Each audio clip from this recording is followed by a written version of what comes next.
Narito na ang PTV Balita ngayon. Naghahanda na ang pamahalaan na magpatupad ng mga polisiya para pabilisin ang paglikha ng quality jobs at mas palakasin ang labor market ng Pilipinas, ayon sa Department of Economy, Planning and Development o DepDev. Ayon kay DepDev Undersecretary Rosemary Edilion, gagawing rally point ang 2026 para pasiglahin ang pagpapatupad ng Philippine Development Plan, kung saan prioridad ang employment creation sa pamamagitan ng pagpapanumbalik ng consumer at business confidence, pagbawas ng cost of doing business, pag-encourage ng inobasyon, at pagpapalawak ng training, upskilling at reskilling opportunities. Kasama rin sa tututukan ng gobyerno ang pagpapatuloy at mas mabilis na pagtatapos ng mga naantalang infrastructure projects at pagpapatupad ng high-impact program sa mahalagang sektor. Kasunod ito ng inilabas na datos ng Philippine Statistics Authority mula sa Labor Force Survey para sa December 2025. Ayon sa PSA, naitala ang unemployment rate sa 4.4% kumpara sa 3.1% noong December 2024.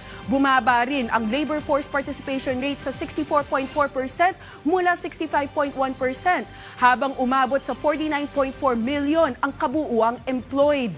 Sa mga kabataan, umakyat ang youth unemployment sa 12.2% mula 9.1%. Samantala, positibo rin ang ulat sa underemployment. Bumaba ito sa 8.0% mula 10.9%. Ang pinakamababa mula noong April 2005, nakatumbas ng humigit kumulang 3.93 million employed na nais pa ng dagdag na oras o dagdag na trabaho. Dagdag pa ng DepDev, paiigtingin ang adoption ng digital technologies para palakasin ang high productivity sectors gaya ng IT, BPM at advanced manufacturing, kabilang ang pagpapalawak ng global capability centers at specialized digital services para makalikha ng mas mataas na value jobs.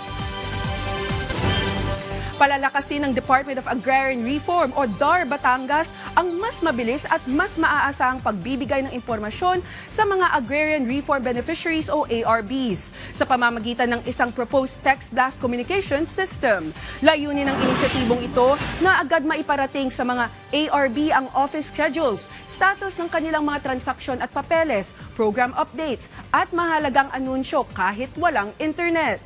Direktang makakatanggap ng text messages ang mga benepisyaryo, lalo na ang mga nasa malalayong lugar at low signal areas, para makuha nila ang impormasyon sa tamang oras at maiwasan ang hindi kailangang biyahe sa tanggapan ng DAR.